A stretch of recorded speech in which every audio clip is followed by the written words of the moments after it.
Assalamu alaikum wa rahmatullah. And so today I wanted to talk about the concept of Jesus in terms of him claiming to be God. If you look in the Red Bible, which is the Bible where the words of Jesus are highlighted in red, if you look in the Red Bible to where Jesus talks about himself and he talks about his message, you will not find anywhere in that Bible where Jesus refers to himself as the Son of God.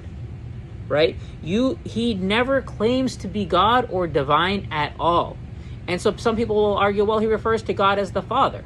But you know what's interesting is if you look at the Bible, even David refers to God as the Father. And obviously David is not the Son of God, right? And so this concept of the Son of God is something that was newly introduced into the religion after Jesus moved on.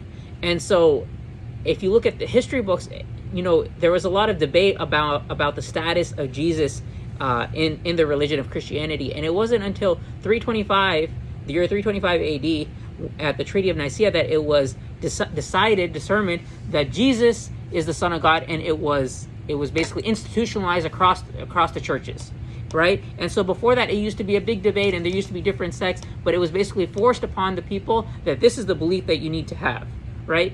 And what's interesting is the concept came that Jesus is both Son and both God, is both human and God. But this can't be reality, right?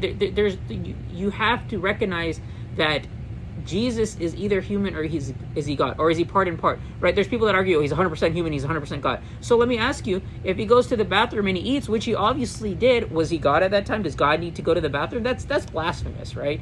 And so the Muslim belief is that he was a prophet of God. And it's important for us to believe that Jesus was a messenger and a human being, and he was not divine.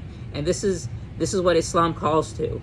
And you know, I challenge any Christian to find me a source in the Bible that states the belief of the Trinity, right? Because the fact of the matter is, there's no clear-cut verse in which where Jesus says, I am God, or I am the Son of God, or anything like that. I know a lot of people refer to the first verse of John, but the thing is, if you actually look at history books, this verse was even added after hundreds of years later, towards the time of the Treaty of Nicaea.